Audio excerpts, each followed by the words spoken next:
umaatake ang panloloko ng kaaway kapag ignorante tayo sa salita ng Diyos. Pero yun ang gusto ng demonyo. Magulo ang buhay mo. At hindi naman yun ang gusto ng Diyos. Kasi ang Diyos ay Diyos ng kapayapaan. Naku po. So, ang topic po natin ngayon ay clothed in Christ. The armor of grace. Cloth. Pag sinabi niyo cloth, ano yun? Idadamit. Idadamit natin si Kristo. No? Yung mga unang armor of God. Nung una. Pero armor of grace. Kasi biyaya itong bibigay ng Panginoon na ito na mensahe. So, new series ito.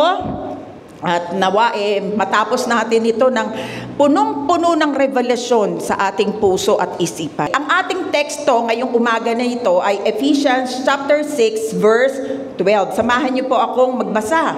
For we wrestle not against flesh and blood, but against principalities, against powers, against the rulers of the darkness of this world, against spiritual wickedness in high places.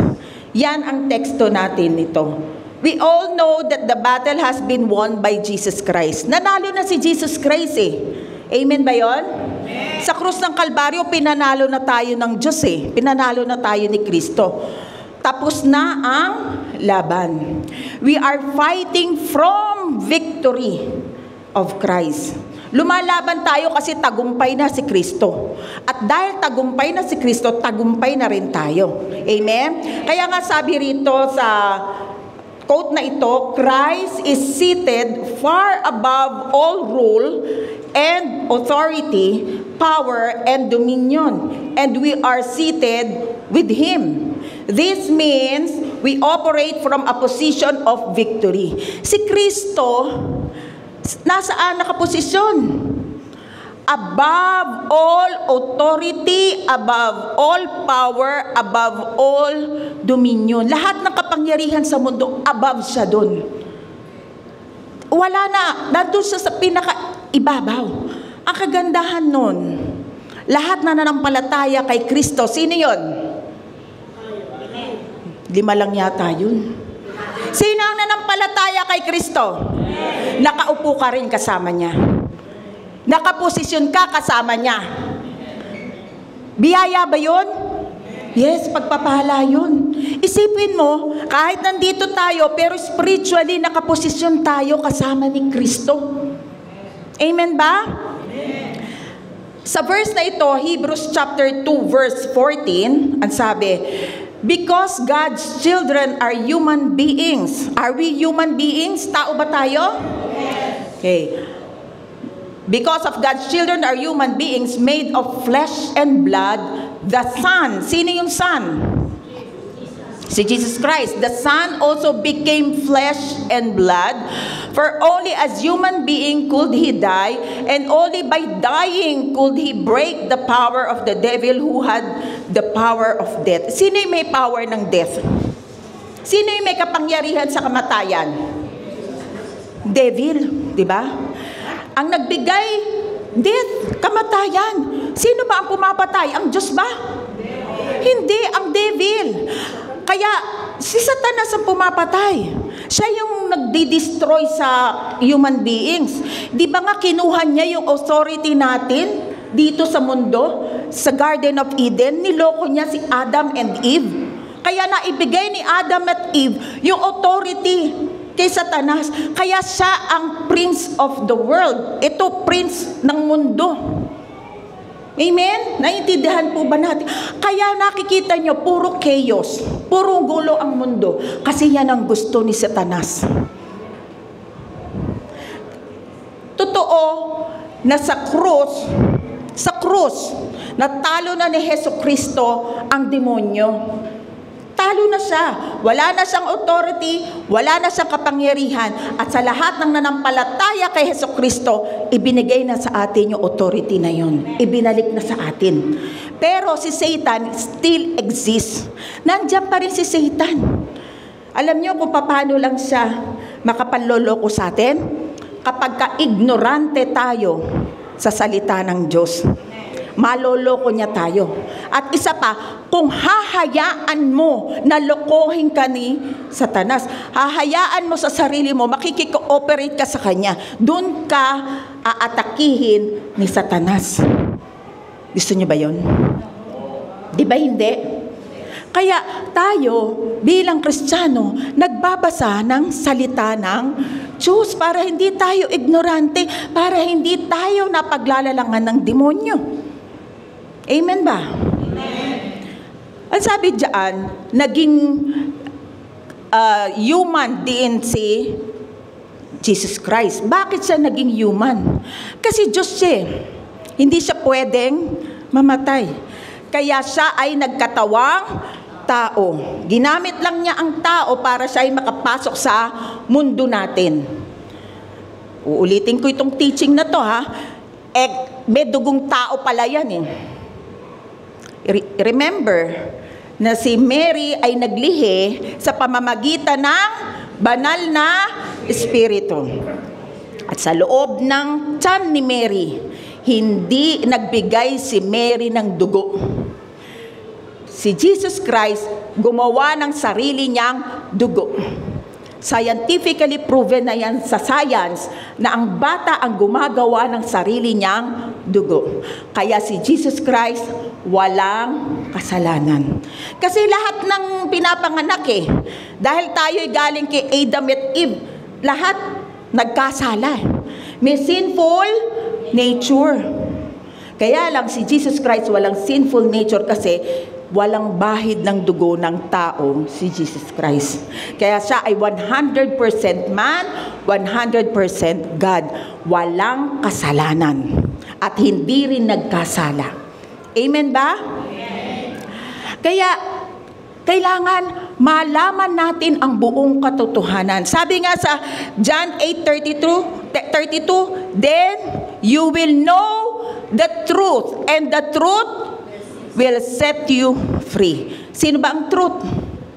Si Jesus Christ. Sabi nga ni Jesus Christ sa John 14:6, I am the way, the truth, and the life. No one comes to the Father except through me. Siya ang buhay. Siya ang katotohanan. Siya lang ang daan. Ang tanging daan. Walang makakapunta sa Ama kundi sa pamamagitan lang ni Jesus Christ. Amen? At saka, sabing gano'n, no? Kailangan mamatay ni Kristo para ma-break ang power ng devil sa kamatayan. Yung break dyan, galing sa Greek na katargeyo, na ang ibig sabihin ay inactive, no effect. So pag binrake na ni Jesus Christ, no effect na yung authority ni Satanas sa buhay natin. Maski sa kamatayan. Alam niyo, ang Kristiyano, hindi namamatay. Nagtutulog lang, pumipikit lang. Kasi pagbabalik ng Panginoong Hesukristo, yung natulog na Kristiyano, muling babangon. Magkakaroon ng panibagong katawan na hindi na nabubulok. At tayo'y mapapasa Panginoon sa rapture. At yung mga buhay pa, ganun din. Babaguhin ng katawan, mapapasa Panginoon. Susunduin tayo, malapit na. Nararamdaman nyo na ba? Nararamdaman nyo na ba na sa iba't ibang bahagi ng mundo, puro protesta? Puro rally? Sa iba't ibang bahagi ng mundo ay puro baha, lindol, pagputok ng bulkan? Di ba hiyan ang propesiya ng muli niyang pagbabalik? Ang rapture, wala pong date. Imminent yan. Ibig sabihin, wala siyang sign. Pwedeng ngayon na, pwedeng mamayang gabi, pwedeng sa susunod na araw. Ang second coming lang ang merong sign. Nandiyan na yung sign ng second coming. So, ibig sabihin, yung rapture mas maaga. Excited na ba kayo? Tatlo lang ang excited. Naging 10. Yun! Excited na lahat. Palakpakan naman natin ng Lord dyan. Once and for all, ibig sabihin, isang beses lang ginawa ni Jesus Christ na pako siya sa krus. Isang beses lang niya ginawa, once and for all. Talagang wala na ang authority ng demonyo sa atin. Amen? Kaya wag kayong malungkot. Bakit malungkot kayo? Malungkot ba? O hindi. Nakikinig lang pala sa akin. All ears. No? All ears. Oo, may mga problema ang dumarating. Pero alam nyo na ang Diyos ay hindi tayo pababayaan. No, manampalataya lang tayo. Kasi binrake na nga ng Panginoong Hesus yung authority sa atin. Yung poverty, sabihin mo lang, alis ka dyan. Hindi ka uubra sa aming anak ng Diyos. Sakit. Ang Diyos ba may bigay ng sakit? Binigay ng Diyos sa akin to para lalo kong mapalapit. Oh! Ba't nagpabugbog ba ang Diyos kung ang sakit ay ibibigay sa'yo? Tama ba? Kaya nga, tinanggap niya yung mga pasakit at sakit nang tayo ay guminhawa, nang tayo ay gumaling sa ating, kasi curse ang sakit, sumpa ang sakit. Kaya nga kinuha na yan ni Kristo yung sumpa na sakit na yan Kaya hindi ang Diyos ang may bigay ng sakit. Amen? Kaya wag niyo sasabihin, salamat Lord, binigyan mo ako ng sakit, napapalapit ako sa inyo. Bakit? Pwede naman lumapit sa Diyos na malusog ka. Tama ba? Amen ba? O sino rito gusto mo yung sakit para mapalapit sa Lord? Buti naman walang nagtaas ng kamay. Uulitin ko uli yung mga sinabi ko pag may nagtaas ng kamay. Amen ba? So binalik na sa atin yung authority. Pakita ko sa inyo yung verse. Luke chapter 10 verse 19. I have given you authority to trample on snakes and scorpions and to overcome all the power of the enemy. Kanino binigay? Sa atin. Sa mga believers, sa mga beloved. Sabihin nyo, beloved ako. I have the authority. Huwag kayo mahiya. Huwag kayo mahiya sa demonyo. I have the authority. Baka natatakot pa kayo sa momo, Ha? Ang momo ang takot sa inyo. Amen. Kasi nagliliwanag kayo sa mga paningin niya. Sabi diyan, to trample on snakes and scorpions. Sino ba sa Garden of Eden na nanloko? Sa form ng snake, ng serpent. Di ba ang demonyo? Trample. Ano ibig sabihin ng trample? Durugin. Kaya natin durugin si Satanas. Yun nga lang, kailangan alam mo. Kaya tinuturo sa simbahan. Amen? So, hindi na tayo talunan. Amen ba? Amen. Isa pang verse. Mark chapter 16 verse 17. And these signs shall follow them that believe. In my name shall they cast out devils.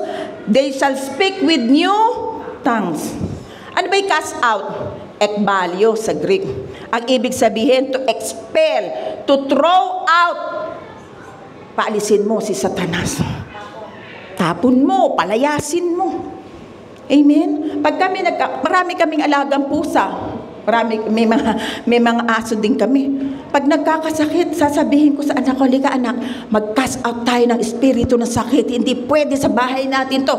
Espiritu ng sakit, lumayas kayo sa bahay namin. Pumunta kayo sa pinakamalalim na karagatan.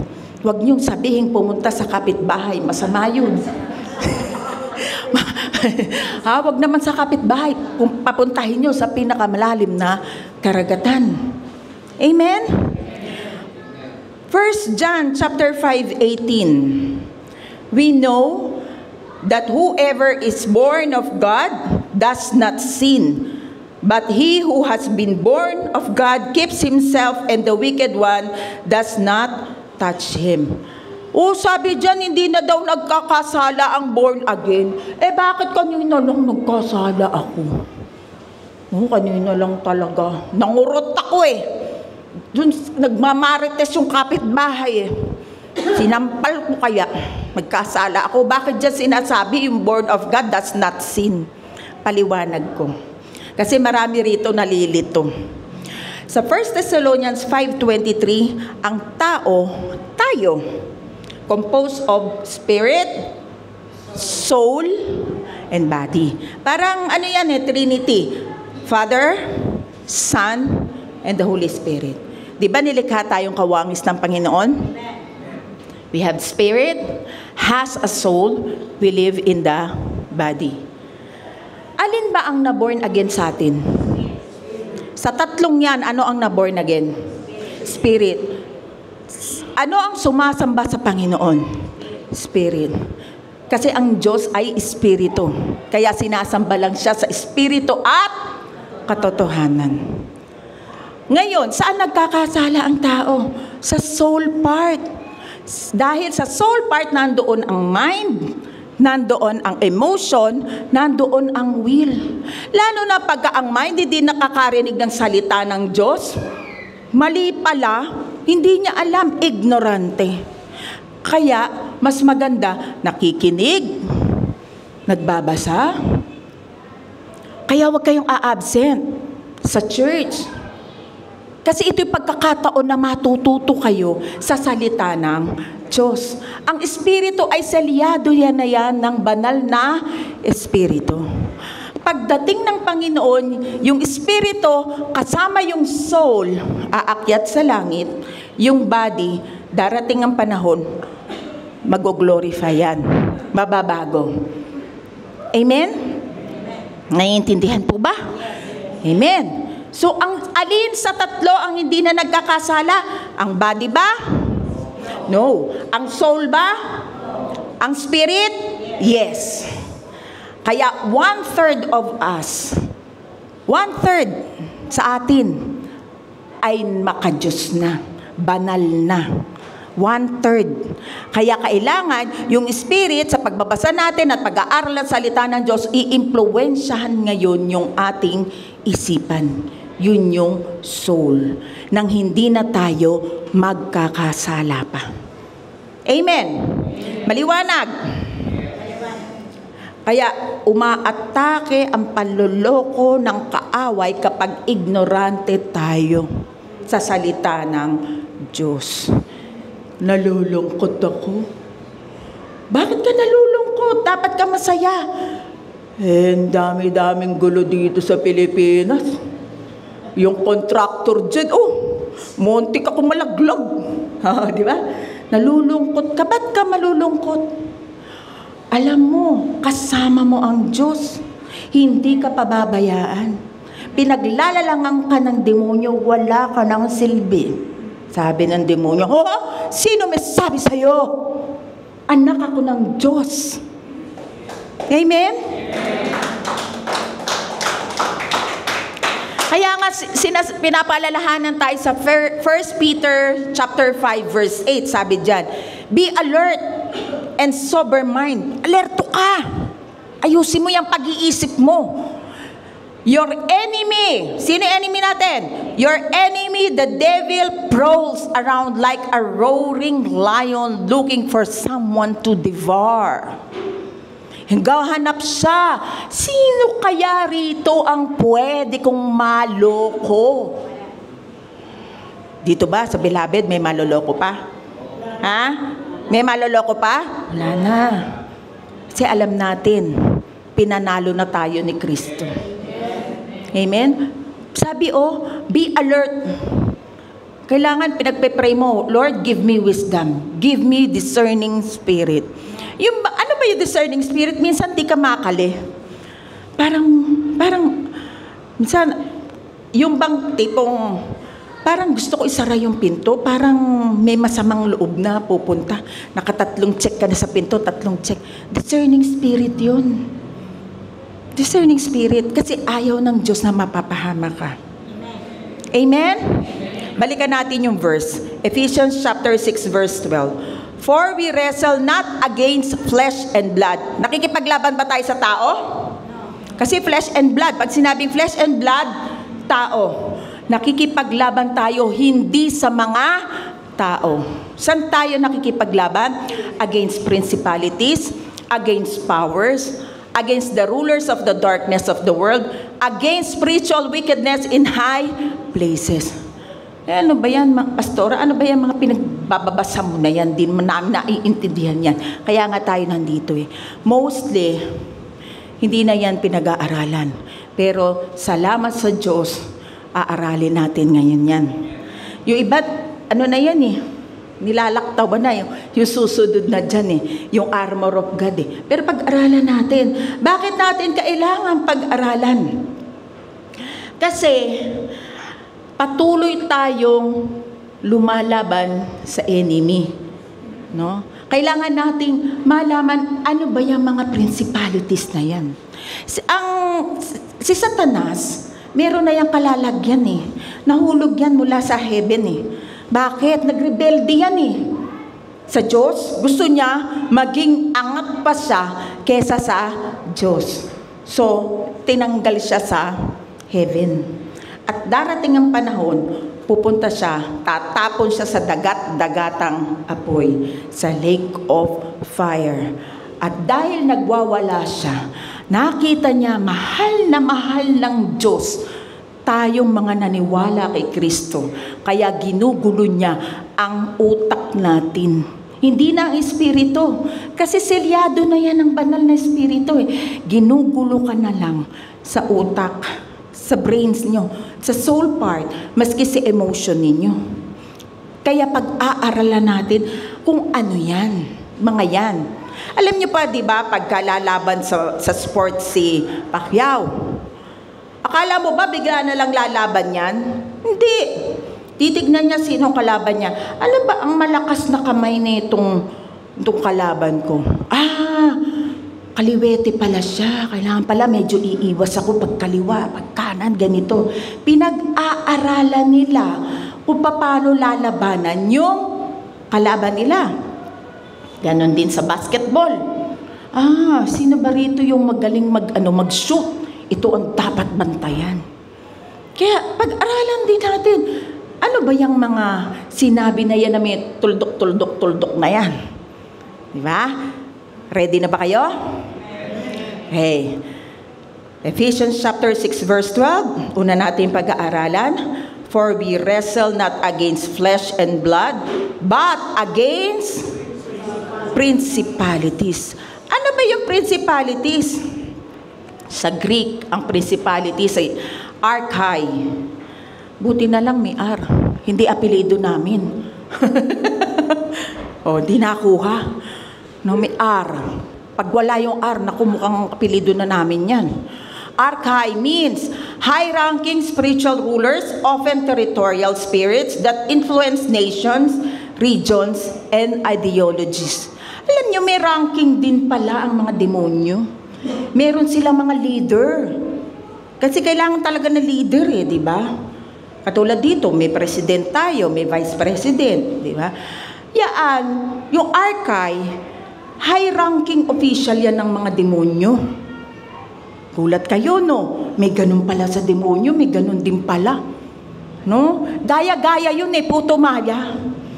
Hindi naman yan talaga yung pero gusto nila kasing maging mag-concentrate sila sa panggugulo sa atin. Kaya tingnan natin kung ano yung assignment niyan. Ang assignment niyan, malaki. Bansa, mga region. Tingnan natin yung example. Letter A, nations and kingdoms. Example, si Daniel. Sa Daniel 10, verse 13, letter A. But the prince of the Persian kingdom resisted me 21 days. Ang nagsabi niyan, si Angel Gabriel, mensahero. Hindi nakarating yung message ni God kay Daniel for 21 days. Bakit? Yung prince of the Persian kingdom, yun yung archai. Yun yung principalities. Pinigilan yung angel. At ang nangyari, si Angel Michael, tinulungan si Gabriel para makapunta kay Daniel. At ganon, yung message ni God kay Daniel, 21 days na delay, ganon din naman si Daniel, yung message na di-delay. Bakit? Dini-delay ng archai ng mga principalities. These principalities oppose angelic messenger and delay divine intervention. Buti na lang, anak na tayo ng Diyos. We have direct access sa Panginoon. Binuksan na. Naalala nyo nung namatay si Kristo? Mula itaas, ibig sabihin, Diyos ang may gawa. Kasi makapal yung tele.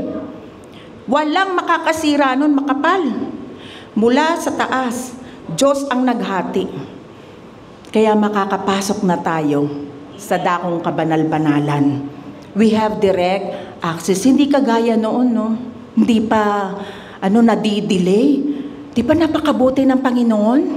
Tayong mga Christian, tayong beloved, tayong anak ng Diyos, we have direct access to God na. Lalo na kung meron kayong gift ng tongues. No, kapag ka nagpe-praying in the Spirit ka, hindi naiintindihan yan ng devil. Mag-pray in the Spirit ka, direktang pupunta sa Panginoon. Amen. Sabi kanina, 'di ba, in tongues yun yung isa sa gift ng Holy Spirit. Kung wala kayo, okay lang, huwag kayong makonsensya. Pero kung gusto nyo, pwede kayong manalangin. Ipanalangin para magkaroon kayo ng praying in the Spirit or tongues. Sabi sa 1 Timothy chapter 2 verse 2, 'di ba? Country yung inaatake ng principalities na yan. Sabi sa verse na yan, and pray for every political leader and representative so that we would be able to live tranquil, undisturbed lives as we worship the awe-inspiring God with pure hearts. Pinagpe-pray nyo ba yung bansa natin? Kakalungkot, di ba? Nakakalungkot ang bansa natin. Hindi ko na papaliwanag kung bakit nalulungkot tayo. Pero bilang Kristiyano, sabi diyan sa 1 Timothy chapter 2 verse 2, ipag-pray natin every political leader.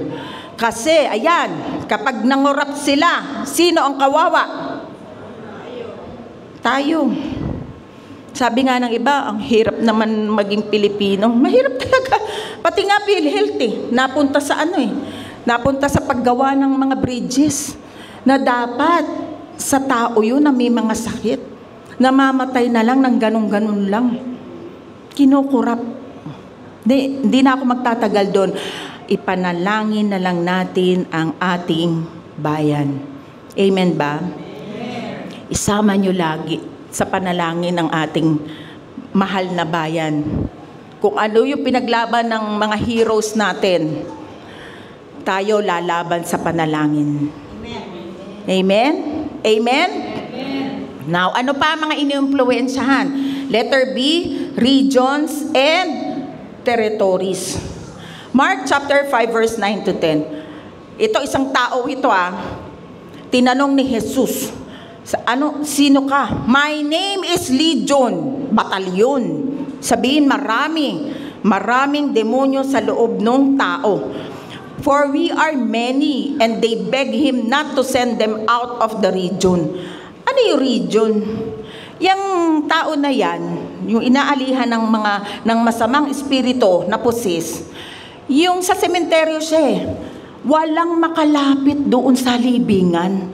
Bakit? Siya yung nagteteritoryo doon. Akin tong libingan at saka doon sa may bundok, malapit doon sa bundok. Akin ito, sigaw siya ng sigaw doon. Tinatali siya ng tao, nakakawala sa sobrang lakas. Sinusugatan din niya yung sarili niya. Ganon kalala yung espiritong nandoon sa tao. Batalyon. So siya yung nagteteritoryo. Siya yung nagteteritoryo na ganon. Ngayon, nung dumating si Kristo, ang sabi niya, wag mo naman kaming palayasin, doon mo na lang kami sa baboy dalin. Kaya kanina sabi ko sa inyo, wag niyong dalin sa kapitbahay niyo. Ngayon nga, sabi ni Kristo, sige, doon kayo pumunta. Pumunta sila, yung mga batalyon na yun, na masamang espiritu pumunta sa mga baboy. At yung mga baboy nalunod, namatay din.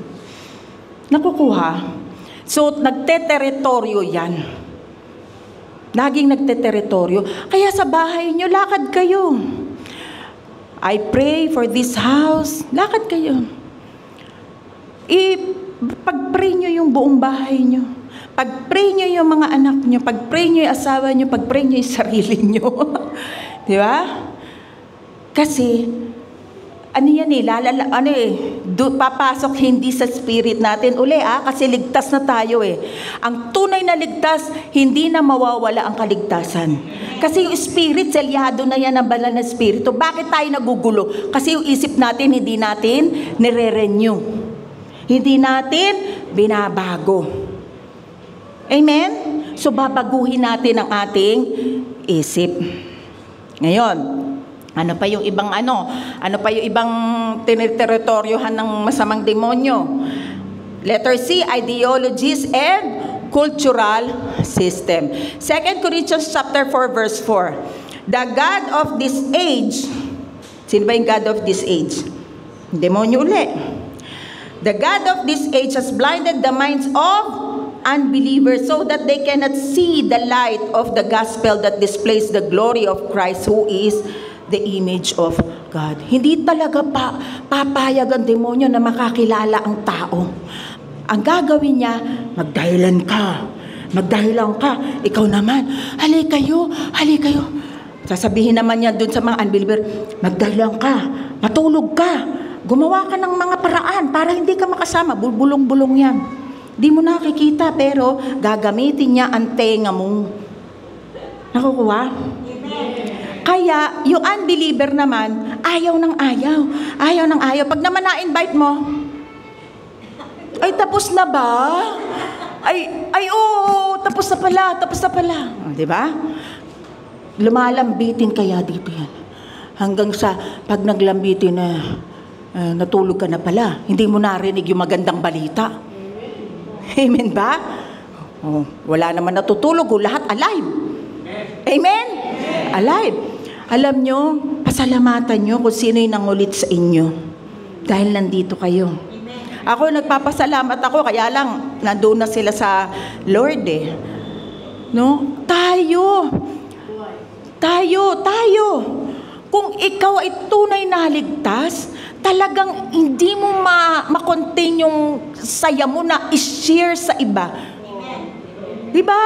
Halika, punta ka doon, matuto ka ng salita ng Diyos. Di ba pag kami masarap na pagkain, hoy tara, ang sarap ng bulalo ron. Kahit na malayo, pupuntahan mo yung bulalo. O kaya naman, tara, ang sarap doon sa may 11, haro-haro. Kung may ads pa, ang sarap kaya noon. Di ba? Tapos, alam mo yung yelo nun? Pinong-pino ang sarap. O diba? Kung talagang tunay kang ligtas, alam mo, iba talaga yung ginawa sa akin ni Kristo Talagang binago ako. No? May kwento nga May sinisharean na lalaki. May nagsishare. Alam mo, si Kristo, pinatawad na lahat ng kasalanan natin. Huwag niyo akong sharean. Kasi ang gusto ninyo, mag-share ako pagkatapos kong tumanggap kay Kristo. Sabi naman nung nagsishare, hindi, huwag kang mag-share. Ang gusto lang namin, maligtas ka. Nag-share. Sabi nung lalaki, basta i-promise nyo sa akin, hindi ako mag-share pagkatapos kong tumanggap Oo. Sabi naman ganyan. Sa makatuwid, tumanggap yung lalaki. Di umalis na siya. Nakita niya yung mga barkada niya. Oy, tol! Kanina dun tumanggap ako. Sabi ko lang, wag ako magsishare Alam mo, ang sinabi, maliligtas daw ako. Uy, alam mo, tol, ang ganda pala nun. Hindi niya alam, nag-share na siya. Yung ayaw niyang mag-share siya, pero nakapag-share na siya. Bakit? Kasi naramdaman niya ang tunay na pagmamahal ng Panginoon sa puso niya. Amen? Amen. Kaya, hindi mo talaga mapipigil. Alam nyo, ministry din yung pag-share sa mga FB natin. I-share nyo yung mga nakikita natin sa Beloved. Meron po tayong page ng Beloved Grace Church. May mga doon, may mga verses. Share nyo. Kasi minsan, kailangan ng taong makakabasa yung verses na yun. Amen ba? Ano pa? Ideologies and cultural system. Revelation chapter 2 verse 13a. I know where you live, where Satan has his throne. Nagre-refer yan sa city of Pergamum. Saan ba yung Pergamum na yan? Sa Turkey. Alam niyo yung bansang Turkey? Ha? Hindi yan yung ibon, ha? Baka akala niyo yan yung ibon. Bansang Turkey, dyan yung Pergamum. Ngayon, bakit sinabing where Satan has his throne? Kung saan may kulto, kung saan nagsumasamba ang tao sa Diyos-Diyosan, may idolatry, trono yan ay Satanas. Diyan sa Pergamum, nung panahon na yan, nandyan maraming sumasamba sa Diyos-Diyosan, maraming kulto, sumasamba sa mga estatwa. Yan. Halimbawa, paano tayong dinideceive ng demonyo diyan? Yung mga aakyat daw ng bundok sa mga bandang mga igorot o yung mga malalapit doon sa bundok. Magkakatay daw ng hayop, chicken or kung ano pa man, para daw iaalay sa Diyos ng kabundukan nang hindi mapahamak yung aakyat. Kung ikaw believer, sino mas makapangyarihan? Yung pinaniniwalaan nilang Diyos na kabundukan o ikaw? Ikaw na may Holy Spirit sa born again spirit mo, tinirang ka na ng Diyos eh. You are the temple of the Holy Spirit. Mas makapangyarihan ka na ngayon. Eto pa, may sumasayaw, alam niyo na yan. May dalang estatwa, sumasayaw, ganyan. Ha? Ano yan ideologies and cultural system. Gaganyan, estatwa. Yan daw ay Diyos nila. Bakit bubuhatin mo? Di ba dapat ang Diyos ang bumuhat sa'yo? Amen? Bakit ikaw ang magbubuhat? Nakukuha? Meron pa. Pag daw nakakita ng nakaumbok, tabi po, takot, tabi po, takot. Anay lang yun eh. O kaya langgam. Kaya mong palayasin. Kung meron mang masamang espiritu, lumayas ka sa pangalan ni Jesus. Takot sa'yo yun. You have the authority. Amen? Naniniwala ka pa ba sa pungsoy? Baka may naniniwala pa sa pungsoy. Dito dapat yung dapat daw, dito ang kama, dito sa may nakaharap sa sa umaangat na, araw. Dapat daw, yun daw, hagdanan, oro, plata, mata, oro, plata. Pag pinaniwalaan mo, sabi ng demonyo,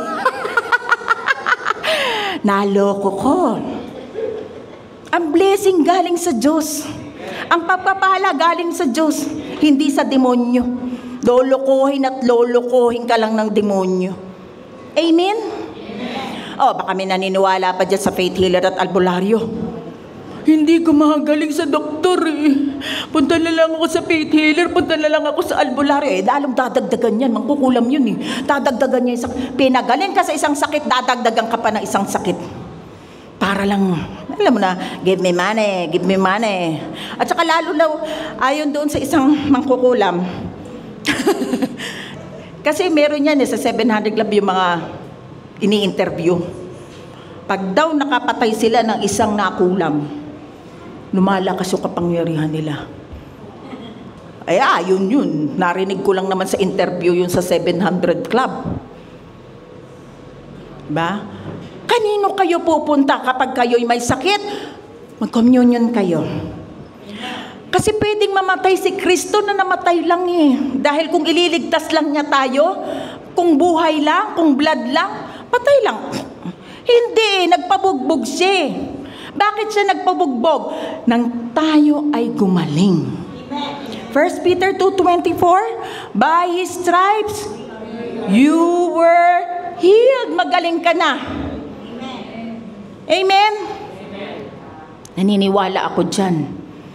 Kasi nung pandemic, ito lagi ko kasi nangyari sa akin nung pandemic, hindi ako nakalakad eh. sa taas ng uric acid ko yata. Talagang hindi ako makalakad talaga. Pero alam mo, sinasabi ko lang, binabanggit ko, pinagaling na ako ng Panginoon. At syempre, tumatayo ako. Sabi na asawa ko, alagaan kita. Hindi, tatayo ako. Huwag mo akong pagdala ng pagkain dito. Baba ako, kahit na ang hirap.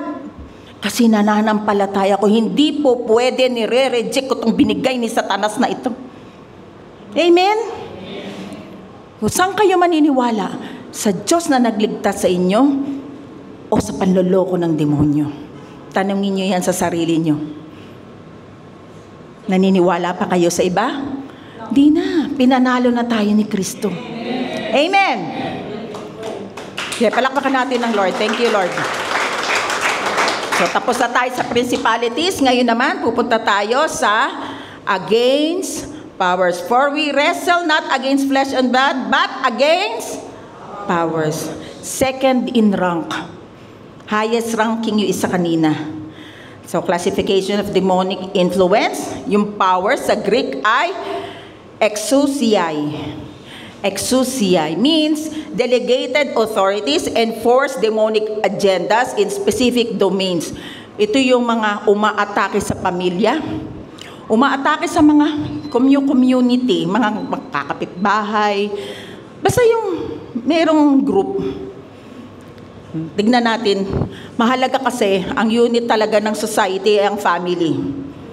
Pag nasira ang family, sira na ang society. Letter A, family. Division and generational curses. Malakyas, chapter 4, verse 6. Sabi dyan ng Diyos, muling magkakasundo ang mga ama at mga anak. Kung hindi, mapipilitan akong magtungo riyan at ganap na wasakin ang inyong bayan. Family. Ang Malakay ay huling libro o huling book ng Old Testament. Bago dumating si John the Baptist at si Jesus, 400 years yun. Nanahimik. Bago dumating ang Matthew. So last book iyan. Mababasa natin dyan, ibig sabihin dyan, pag sinabing muling magkakasundo, ibig sabihin merong away sa family. Mayroong sigalot sa pamilya. Kung merong hindi pagkakaintindihan, alalahanin nyo, pinatawad na tayo ng Panginoon. So matuto rin tayong magpatawad. Magpakumbaba. Kasi isa yan sa influence ng masamang espiritu, yung pride. Prituhin nyo na lang yan, gawin yung chicken, mabubusog pa kayo. Influence yan ng masamang espiritu, ang pride. Ang walang ending na, karapatan ko to, kasi si ganyan, mga sisihan, kasi si ganito, si ganyan, sariling karapatan, never ending sisihan. Tapusin nyo na yan. Hindi na nga, nilimot na nga ng Panginoong Jesus ang kasalanan natin. Kayo naman hindi makalimot. Move on. Amen ba? Amen. Isentro ang pagmamahal kay Kristo. Dapat ang sentro ng pamilya ay si Jesus Christ, hindi ang demonyo. Pag nagkakagalit-galit ang pamilya, tuwang-tuwa ang demonyo. Gusto niyo ba yon? No. Huwag hayaang makapasok sa family niyo ang scheme ng demonyo, ang plano ng demonyo. Huwag niyo nga hayaan. Amen? Kung nag-aaway kayo sa bahay, isipin ninyo, hindi ang asawa mo ang kaaway mo, hindi ang magulang mo ang kaaway mo, hindi ang anak ang kaaway mo. Ang kaaway mo ang demonyo, ang espiritong bumubulong sa kanila.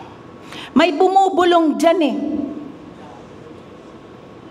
Imbis na labanan mo yung flesh and blood, labanan mo yung espiritu na bumubulong sa kanya. Huwag mo naman sigawan, sa pangalan ni Jesus, lumayas ka. Gumanya, di magkakagalit kayo lalo. Di ba? Kahit bulong, sa pangalan ni Jesus, masamang espiritu, lumayas ka. Hindi ka mananalo sa pamilya ko, in Jesus' name. I love you. Sige na, magkasundo na tayo. Yakapin mo. May kayo ng tawad. Ba't ako hingi ng tawad? Di naman ako may kasalanan. O sige na, okay lang. Humingi ka pa rin ng tawad. Amen? Alam niyo po ba sa Old Testament, Deuteronomy chapter 21 verse 18 to 21, kapag mayroong rebelding anak, sugarol at saka umiinom, dinadala sila sa mga leaders. Kasi yung mga rebelde, may demonic pala sa loob yun. May demonyo. May demonic influence. Okay. Bakit? Mababasa natin yan sa 1 Samuel chapter 15 verse 23. For rebellion is as the sin of witchcraft. So pagka may rebelde, witchcraft pala yun. Ano yung witchcraft? Pangkukulam. Katumbas pala ng pangkukulam yung pagre-rebelde. At ang sabi, and stubbornness is as iniquity and idolatry. Yun daw, pagiging matigas ang ulo, ang katumbas, para kang sumasamba sa Diyos-Diyosan o idolatry. Grabe, no? Kaya sa Deuteronomy, ang ginagawa kapag dinala nila yung anak nila doon sa mga leaders, kasi alam nila, demonic ano yun eh.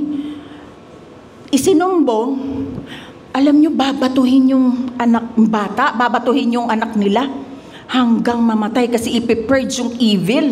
Buti na lang, hindi tayo nabubuhay sa panahon na yun. Bakit? Diba tayo as born again, kapag tumanggap ka sa Panginoon na umaalis ang demonyo sa atin? Amen? Sila doon pinapatay nung Old Testament. Basahin nyo, Deuteronomy. Kasi ang mga rebelde at matigas ang ulo, merong demonic influence yan.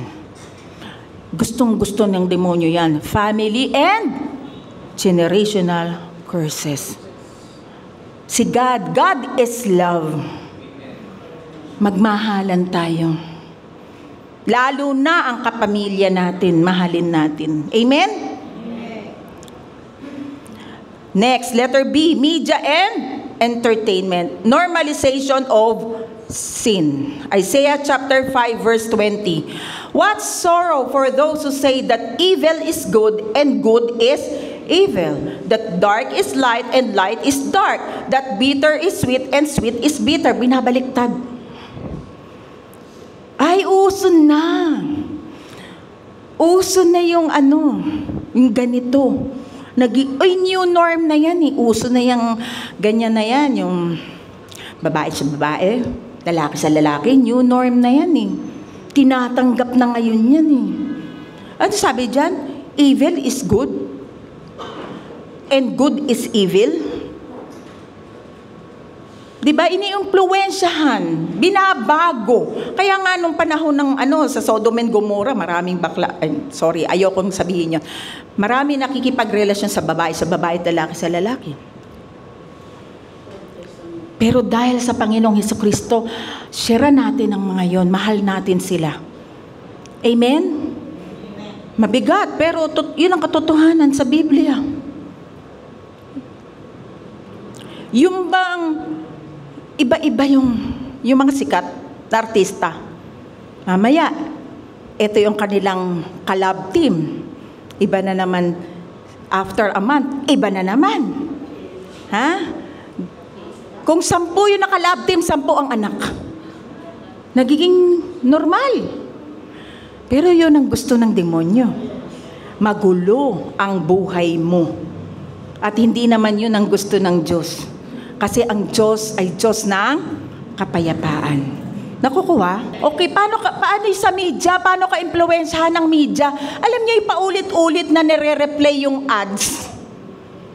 Halimbawa, yung fabric softener. Ang bango-bango ng damit. Ang lambot-lambot ng damit.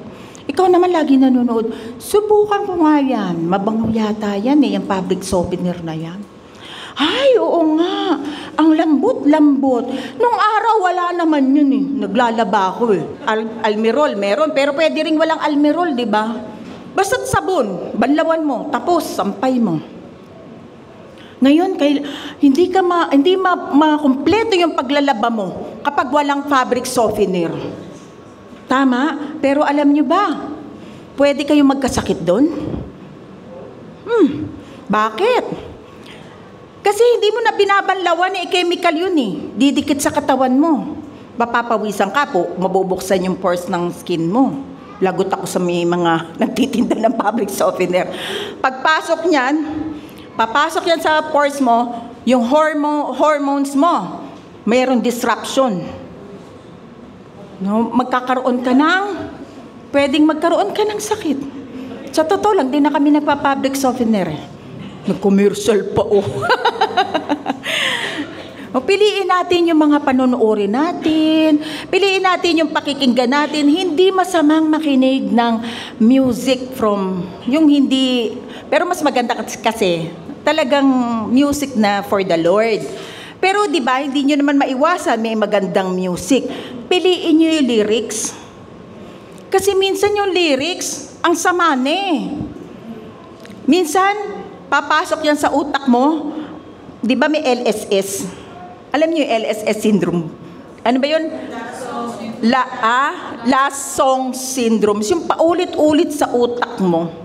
Paano kung paulit-ulit sa utak mo, bulong pala ng demonyo yun? Di natuliro ka na. So, piliin ninyo yung lyrics din. Pero, mas nire-recommenda ko, mga music for the Lord. Amen? Let's move on. Saan na tayo? Ephesians chapter 6 verse 12 uli. Against the rulers of the darkness of this world. Sino naman yan? Sa Greek word, yan ay kosmokratores. Kosmokratores. Compound word yan. Kuha sa dalawang salita. Cosmos and kratos. Ang cosmos, ibig sabihin, order or arrangement. Grupo. I-arrange as group. Kratos has to do with raw power, kapangyarihan. Yung grupo, may kapangyarihan. Nakuha? Ino-organize. Ang ginagawa ng demonyo, mag-o-organize siya ng kapwa niya demonyo. O-organize na yan, tapos ititrain niyan, talagang kopya-kopya siya, no? Di ba tayo yung mga soldier natin? Di ba? Tinitrain, di ba? Ganon, di ba? Ganon din ang demonyo. Hindi natin nakikita, spiritually, tinitrain din sila. Bakit? Para pag na-train sila, na-discipline sila, aatake sila sa mga tao. Kapangyarihan. To destroy people. Kaya hindi tayo dapat ignorante. Amen ba? Ito yung mga kabataang lalaki, di ba tinitrain? Sa Korea, pagka may age yata yun No, kahit mga poging mga artista, kailangan pumasok dun Sayang, ang pogi natapos muna yung karir ng ilang taon. Ititrain sila. Ito ay mga demonic powers given specific roles. Ano yung mga roles nila? Disrupting marriages, sinisira yung mga mag-asawa. Destroying ministries, pwedeng sirain yung ministeryo ng Panginoon. Magpapadala ng maninira. Ang ganda-ganda ng relationship natin, tapos biglang may papasok na isang naninira. No? Corrupting families, spreading violence, and marami pang iba. Ito ay mga tinrain na mga demonyo. Huwag kayong matakot, natatakot kayo? No! Bakit? Pinanalo na tayo ni Kristo. Amen? Alam nyo ba, in-acknowledge ni Jesus yung demonic powers na yan? Tingnan natin sa Luke chapter 22 verse 53. When I was with you, ito yung ito na yung ipapako na si Jesus, yung huhulihin na siya.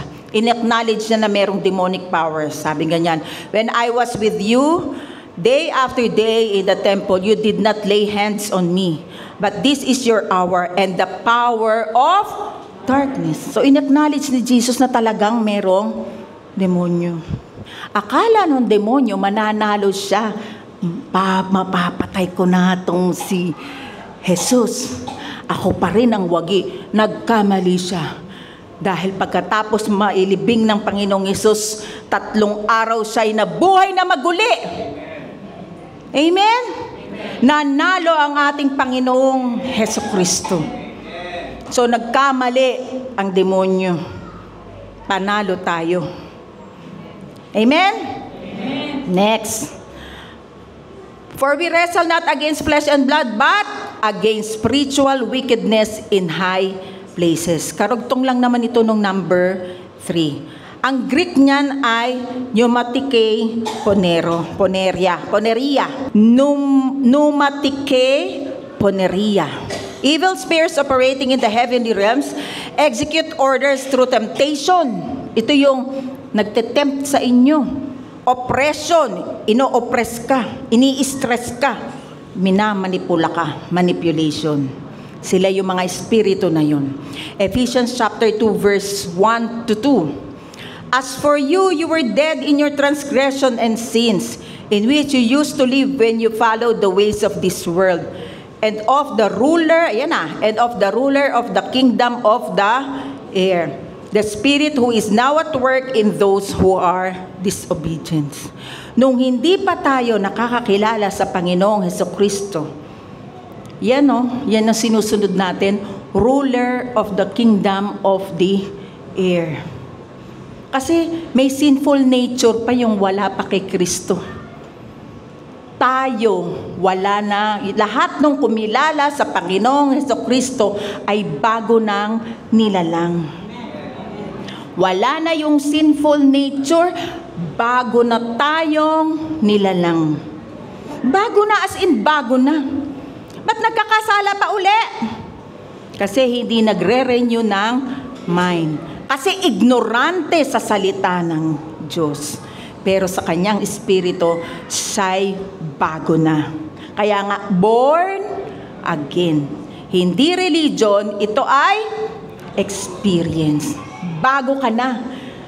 Bakit ka pa magsisinungaling? Hindi mo na ama ang demonyo. Kasi ang ama ng kasinungalingan ay ang demonyo. So, hindi na bagay yan sa'yo. Kasi pinanganak ka na ng Diyos. Sabi nga ni, si Vico ba yun? Ang asawa daw ng, dati si ano yan asawa ni FPJ Si Vico na ngayon na nagsabi, Vico Soto. Ang asawa ng sinungaling ay magnanakaw. Sinabi ni Vic Soto yan sa Kongreso. Nanonood ba kayo o hindi? Parang, totoo, di ba? So, hindi na bagay sa atin yun. Binago na tayo ni Kristo. Nasa maganda na tayong kalagayan. No? Dahil nasa maganda na tayong kalagayan, hindi na bagay sa atin yung makamundong pag-uugali. Tayo'y pinabanal na ng Panginoon. We are holy and righteous. Ang pagiging righteous natin ay hindi sa sarili nating galing at gawa. Ito ay regalong galing sa Panginoong Hesukristo. We are the righteousness of God in Christ Jesus. Naging matuwid tayo dahil kay Kristo. Hindi dahil mabait ka, hindi dahil marami kang ginawang mabuti, naging righteous ka dahil iniregalo yan ng Diyos sa atin sa pamamagitan ni Kristo. Amen ba? Amen. So, ang salitang wickedness dyan ay mula sa poneros. Sabihin, masama, marumi, malupit, walang kabanalan at nakakamatay. Sisirain ang sangkatauhan sa marahas at mapanirang paraan. Even yung sakit, ibibigay yan ng demonyo. Ang maganda, kaya na nating iwas-iwas, hindi ka na. Sakit, lumayas ka sa katawan ko in Jesus' name. Amen? Mas malakas yung kapangyarihang nasa born again spirit natin kaysa ang kapangyarihang nandito, naglilinger. Amen? Alam nyo ba? Alam ko ano nang kaaway, hindi ako makatulog. Hindi talaga ako makatulog. Anong oras na? 5:00 na, hindi pa rin ako natulog. Sabi ko, itinitira ako Sa pangalan ni Jesus, mga demonyo, hindi mo ako patulugin. In Jesus' name, lumayas ka nga. Sa pangalan ni Jesus. Bahila, pamiyamaya, nakatulog na ako. Kaya lang, gumising na uli ako ng maaga. At least, kahit 1 oras, nakatulog ako. Tulog na lang uli ako mamaya. Di ba? Alam niyo kung ano sinabi ko, Lord, alam ko mahirap tumayo ng walang tulog. Pero ang kalakasan ko ay nanggagaling sa iyo. Banal na Espiritu, ikaw ang magbibigay sa akin ng lakas. Ikaw ang magmemensahe, hindi ako. Gagamitin mo lang ang bibig ko. Amen? Ganon. Kasi hindi na tayo nag-ooperate sa sarili natin. Ang nag-ooperate na dapat sa atin, si Jesus Christ, ang Holy Spirit. Amen? Sabi nga, kung may ipagmamalaki ka, ipagmalaki mo si Hesus Kristo na nagligtas sa atin. Hindi ang mga gawa mo. Dahil ang mga gawa mo ay bunga lang na ikaw ay naligtas.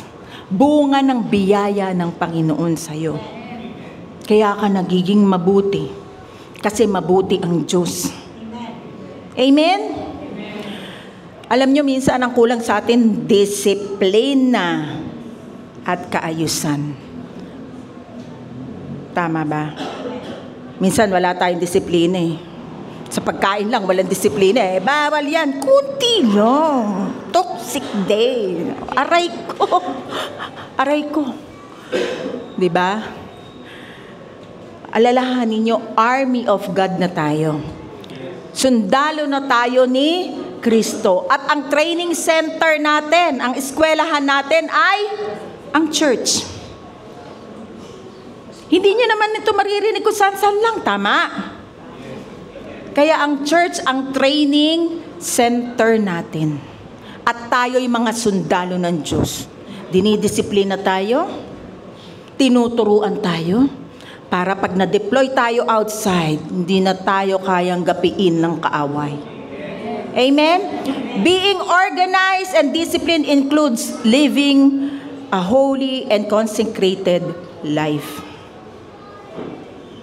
Lagi mong iisipin, ako ay pinaging matuwid na ng Panginoon. Kaya hindi na bagay sa akin ang mga makamundong pag-uugali. Amen? Hebrew chapter 10 verse 22. Let us go right into the presence of God with sincere hearts. Kita nyo ha, sino ang pupunta? Ang Diyos ba?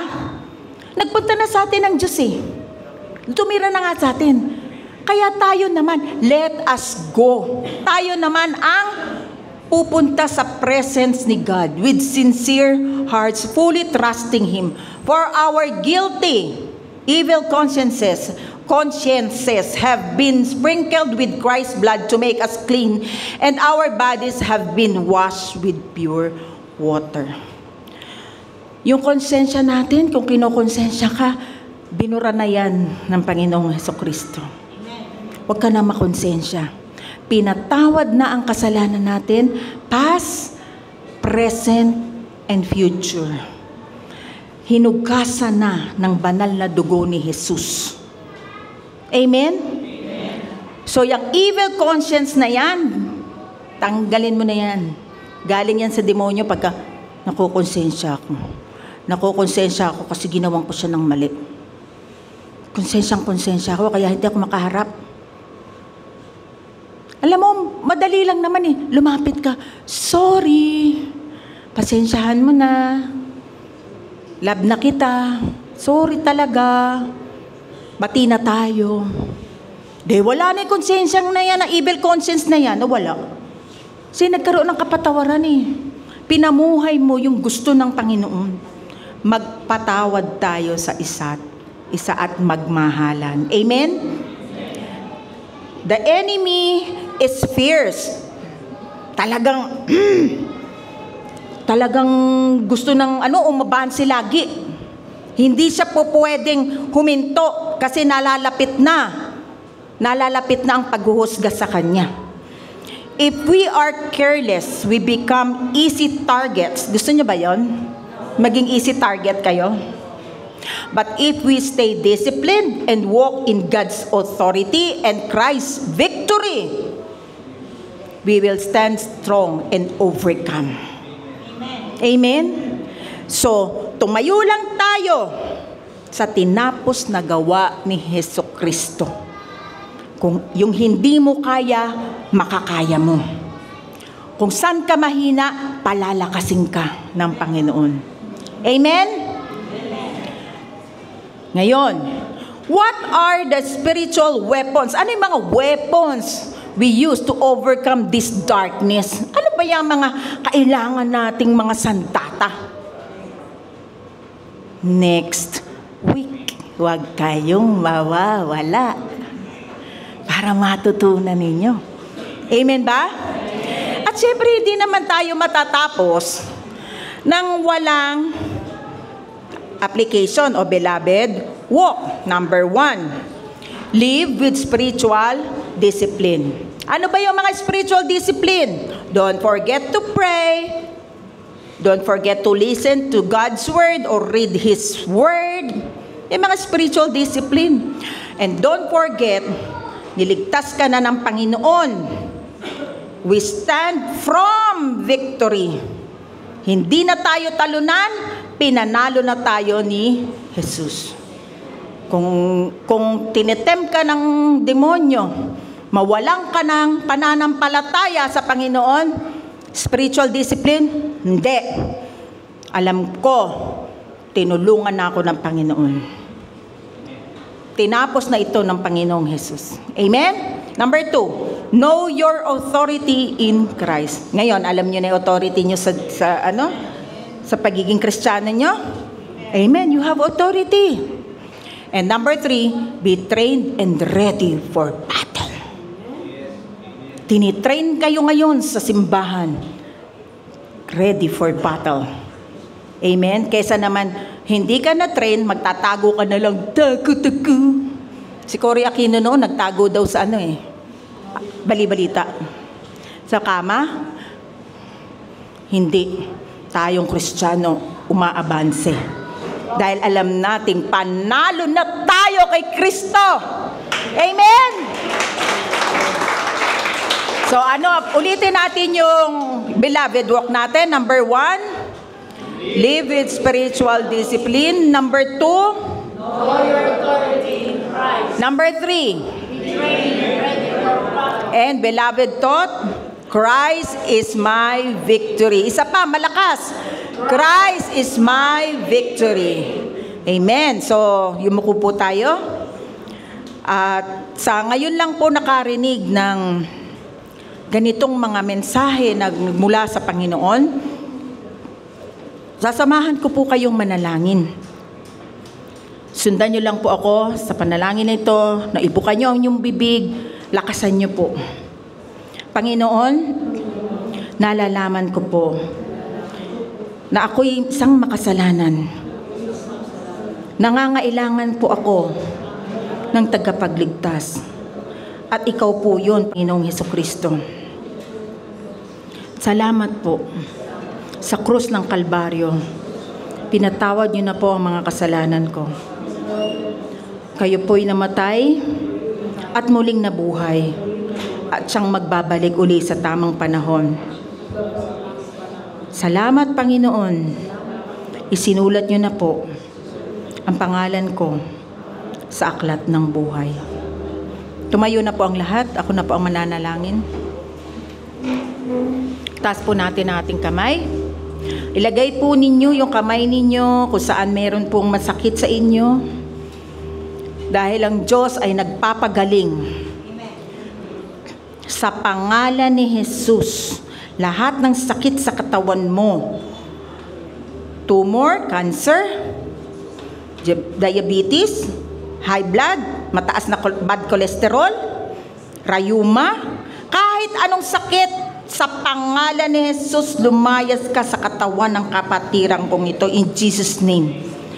Sa pangalan ni Jesus, lahat ng masakit sa katawan mo ngayon ay pinagaling na ng Panginoong Jesus. Tanggapin mo ang kagalingan nito. By His stripes, you were healed in Jesus' name. Amen. At sa lahat ng merong trabaho, promotion comes from the Lord. Sa mga walang trabaho, Lord, thank you. May hinanda kang trabaho para sa mga kapatiran ko. Sa mga may negosyo, Lord, kayo na po ang magpala sa kanila at bigay niyo po ang tamang contact At kung may problema, Lord, kayong mag-aayos sa mga negosyong ito. Sa mga magulang, bibigyan niyo po sila ng pasensya sa kanilang mga daily na ginagawa. At sa mga anak, salamat po, iningatan niyo na po ang kanilang mga ginagawa. At Lord, kung meron man po, Panginoon, hindi pagkakaisa sa pamilya. Kung nandito ang kapamilya mo, hawakan mo ang kamay ng bawat isa. Puntahan mo ang kapamilya mo. Maghawak-hawak kayong kamay. In Jesus' name. In Jesus' name. Sa pangalan ni Jesus, Espiritu ng pagkakawatak-watak ng pamilya, in Jesus' name, kinakas out ka namin sa pangalan ni Jesus. Wala kang karapatan sa bawat pamilya ng Beloved Grace Church, in Jesus' name. Lord, thank you sa kapayapaan at sa pagmamahal. Thank you sa kapatawaran. Salamat at binibiyayaan niyo po ang bawat isa ng inyong pagmamahal.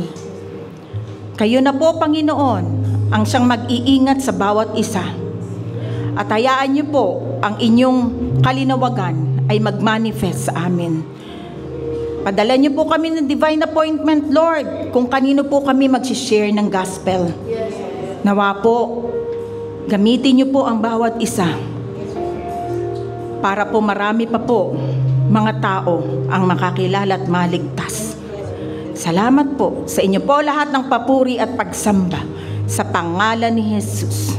Amen.